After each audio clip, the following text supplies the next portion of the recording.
What's up, YouTube? This is Too Raw for TV. All right, so before I get into this video, shout out to the brother JJ Phantom for the donation to the channel via the Cash App.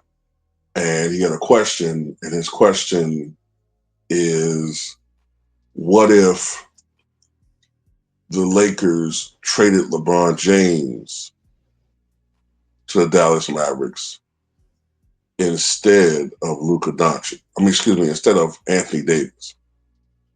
What if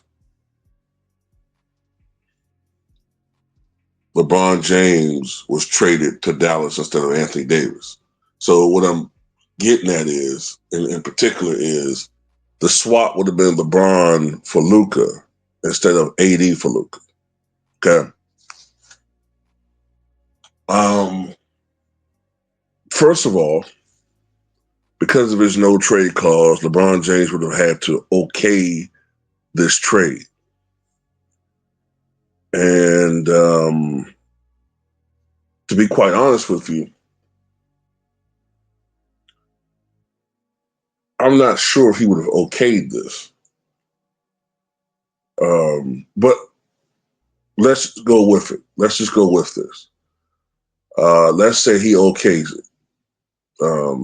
Let's say he is in communication with the Lakers organization in this situation, behind the scenes.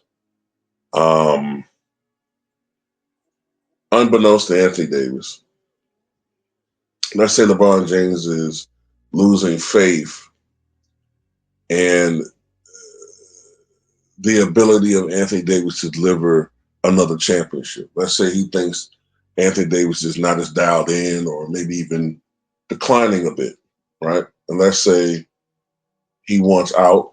Let's say that he and Kyrie Irving have been communicating behind the scenes. They want to reunite, or at least Kyrie Irving has shown a willingness to reunite with LeBron James.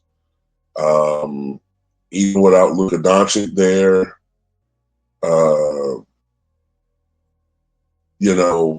there will still be the LeBron and Kyrie dynamic. And then let's just say insider information or insider knowledge that the Dallas Mavericks stand a strong chance of getting Cooper Flag. Wink, wink, right? Let's go with that. Let's go with that scenario. So I guess with the Lakers, if it's Anthony Davis and Luka Doncic, Anthony Davis goes to the 4. A rim running, lob catching, rebounding type center, you know what I'm saying, is the type of guy that would thrive playing with Luka Doncic. So, hell, let's even say, just doing some thinking here. Let's say ultimately they are able to get that type of center for Anthony Davis and for the Los Angeles Lakers, because Anthony Davis doesn't want to play center. So that leaves Anthony Davis not playing as physical a role or physical a role and position as the center position could be. The Lakers still have their defensive anchor. The Lakers still have some pieces they could trade still remaining. I mean, you could trade Austin Reeves, but as we've seen, Austin Reeves plays very well. He plays very, very well with Luka Doncic. Maybe a guy like Rui gets traded in this scenario. Maybe ultimately Dalton Connect gets traded successfully this time, just to get some pieces to play with Luka. But I think with this situation, although Anthony Davis is 31 or 32, whatever it is, because Luka's 25, you're not necessarily in a hurry to win immediately.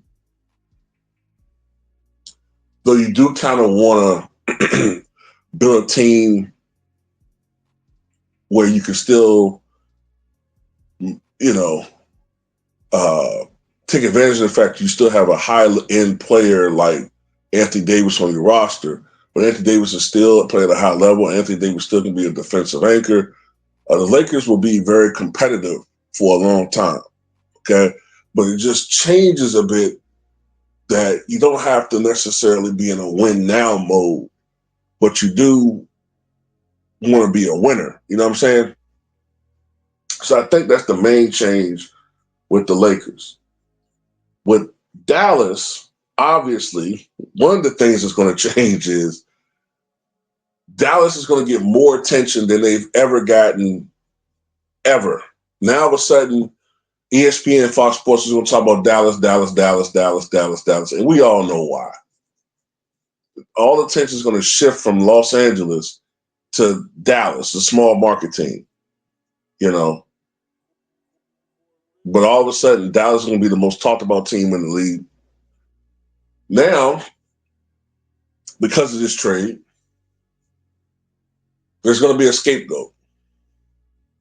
And we all know who that scapegoat's going to be. That scapegoat is going to be the general manager. Because even though you could argue, okay, you traded Luka Doncic for LeBron James, you know, LeBron is a great player, but Luka was the guy. Luka was 15 or 14 to 15 years younger. And you traded him for a guy that was, you know, a great player in his youth, but he's 40. So if things don't work out, the general manager's going to get all the blame. But you do reunite with Kyrie Irving. And I guess there's a push to build some sort of super team with Dallas. The thing is, though, do they have the assets for that?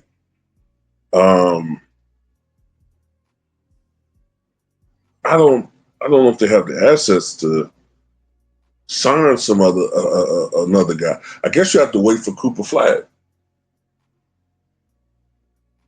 and hope that he works out, and then you have to hope that in this scenario, because Anthony Davis is not going to be there then. Anthony Davis is going to still be with LA.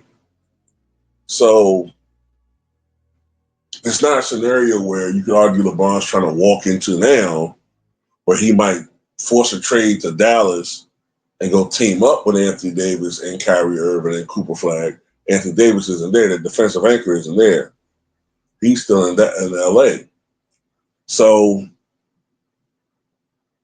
being that he's LeBron James, you know, I'm pretty sure he will still try his antics. Uh, he's going to try to take over the team in many ways. We all know how he works. He's going to be a terrible influence on Cooper Flag. And I guess the media will be in some sort of push to build a team around LeBron James. You know what I'm saying? LeBron James. Another thing, too, that's going to change. Now, all of a sudden, I would say in this scenario, Kyrie Irving is going to get more attention. And I would argue he's now going to get a lot of praise. He's going to get a lot of praise for showing maturity and realizing he was wrong for leaving LeBron the first time. And now so he's going to get praise for his high-level play. They're going to talk about LeBron as a piece away from a title.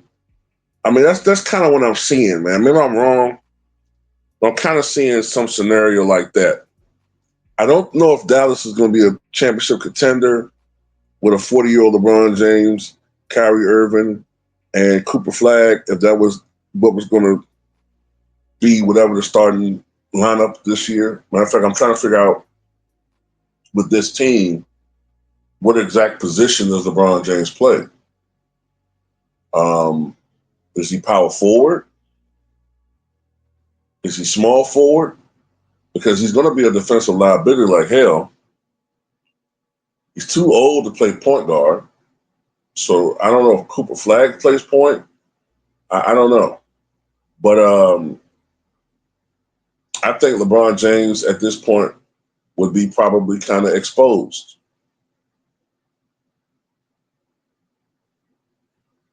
I think Dallas would underperform. You know, um, Dallas would underperform.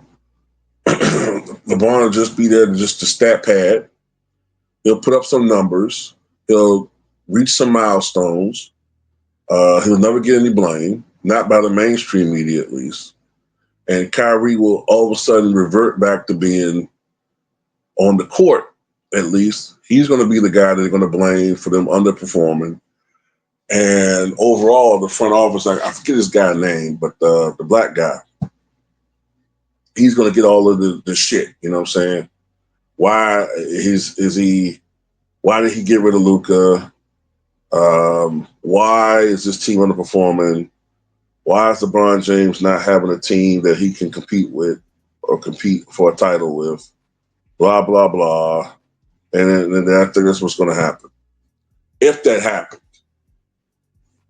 you know, that's just my guess. In short, I think the Lakers would not necessarily have to build for a championship or compete for a championship immediately. Dallas is going to be in a super team type. Let's build a super team around LeBron James. If that doesn't happen, it's a failure. We're going to blame everybody attached to this situation other than LeBron James and Cooper Flag. That's all I got to say about it, man. Tell me what you guys think.